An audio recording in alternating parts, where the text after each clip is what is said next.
In class 5th, welcome to Fortune International School online class. In our today online class, we will start chapter 20 in EVS Prosperity from Agriculture. खेती से खुशहाली, समृद्धि जो खेती से हमारे को आई है उसके बारे में। ठीक है, ये एक लेटर है, मलकू नाम का लड़का है, उसने अपने अंकल को लिखा है, उसके बारे में। Respected uncle, all is well at this and I hope that all is hello and hearty at your and. यहाँ पे सब अच्छे हैं, मैं भी आशा करता हूँ कि सब स्वस्थ और खुश होंगे।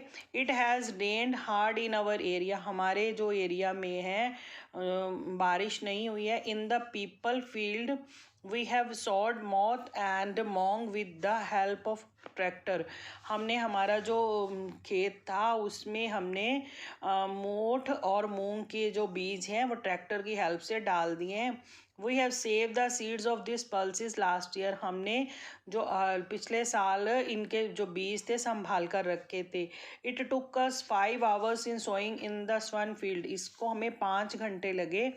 We sowed bajra til and jowar in this field, we have bought till seeds from the cooperative samiti and bought bajra and jowar seeds from the market, हमने बाजरा तिल और जवार की भी खेती की है और इनके जो बीज तिल के बीज थे कोऑपरेटिव समिति से हमने लिए और बाजरा और जवार के थे बाजार से खरीदे। At present the crop seem good, अब लग रहा है कि फसल अच्छी होएगी। We have done weeding and digging very well, हम इसकी निराई और खुदाई अच्छे से कर रहे हैं। These days we are living in a temporary shelter in the field, आजकल हम जो है खेत में ही जो टेम्परेरी अस्थाई हमारा जो घर बनाया उसमें रह रहे हैं। We have placed scarecrow also in the field, एक हमने नकली का कौआ बना के देखा है ना आपने कभी, यार खेतों में लगा रखते हैं कि उनसे मतलब कौओं से डरने के लिए एक बुत सा बना के लगा देते हैं। It appears as a man for distance, उसमें ऐसे लगता है कि कोई आदमी खड़ा है। Seeing this the bird and animal run away, उनको देख के पक्षी और जो जानवर है भाग जाते हैं। I touch the feet of respected Nana ji and नानी जी, मैं अपने नाना जी और नानी जी को प्रणाम करता हूँ। Mother wishes you all to be present here at the time और हार्वेस्टिंग, मतलब अब जो हार्वेस्टिंग होती है जो खेती की कटाई की, मतलब वो आती फसल की खुशियाँ सबको देती हूँ माता जी की तरफ से। Find out and write down, Malku has stored moth and moong til bajra etcetera in this which crops are sown in your nearby, आपके आस पास फील्ड में खेत में कौन सी फसल होती है उसके बारे में आपको लिखना है। From where do we buy seeds from sowing, कहाँ से खरीदते हैं ये बीज वगैरह हम। नेक्स्ट, एग्रीकल्चर इम्प्लीमेंट या इक्विपमेंट, एग्रीकल्चर खेती बाड़ी के जो उपकरण हैं साधन है उनके बारे में।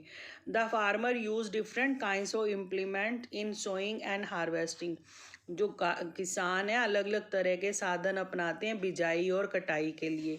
सम of these implement are made in the village by the carpenter, कुछ जो है गांव के बढ़ई के द्वारा बनाए जाते हैं। एंड दीज आयरन्स या लोहार के द्वारा। Look at the following picture, some activity of agriculture have been illustrated, इसमें पिक्चर के अंदर क्या है बताया गया है। एक्टिविटीज लुक एक्टिविटीज होती है कि कोई एक्टिविटी का करके उसका भी बताया जाता है कि खेती बाड़ी कैसे कर सकते हैं। Write down the name of implement and instrument used in this agriculture operation, ये कौन कौन सी एक्टिविटी हो रही है क्या क्या कर रहे हैं इनके हमें नेम राइट करने हैं।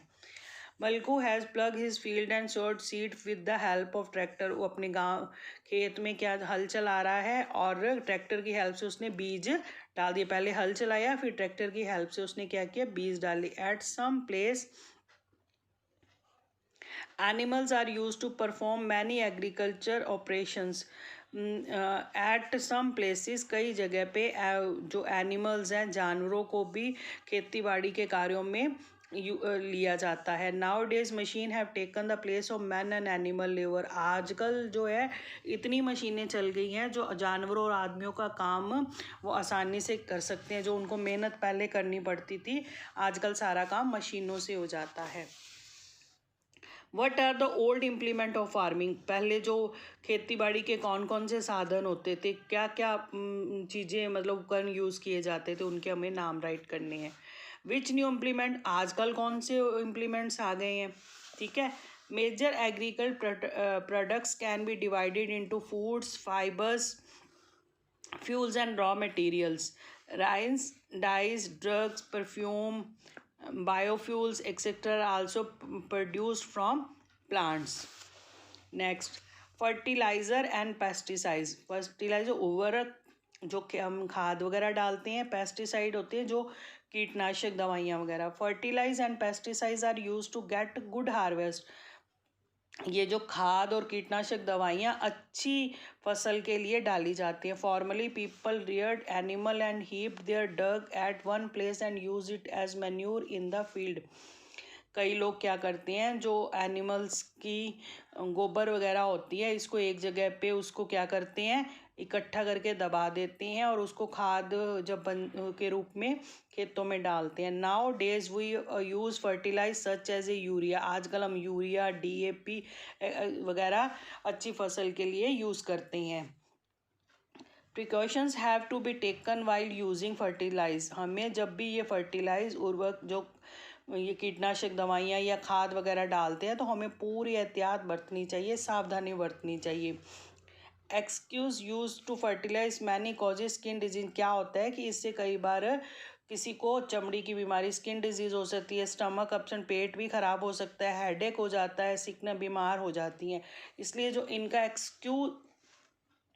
ज़्यादा यूज़ जो होता है उससे बीमारियां बढ़ जाती हैं. Unseasonable use of fertilize destroy the fertility of the soil. ज़्यादा जो होती है उससे क्या ज़मीन की जो उर्वरकता होती है वो भी ख़त्म हो जाती है. So we would use organic fertilize और डग फर्टिलाइज एज पॉसिबल. ज़्यादातर जो ऑर्गेनिक खाद या जो हम गोबर की खाद है वो यूज़ करनी चाहिए जहाँ तक पॉसिबल हो सके. ये जो केमिकल वाली खाद वगैरह है वो हमें कम से कम यूज़ करनी चाहिए. ओके, आज का हम रीडिंग इतना ही है. नेक्स्ट हम नेक्स्ट ऑनलाइन क्लास में स्टार्ट करेंगे. Okay, thank you, have a nice day.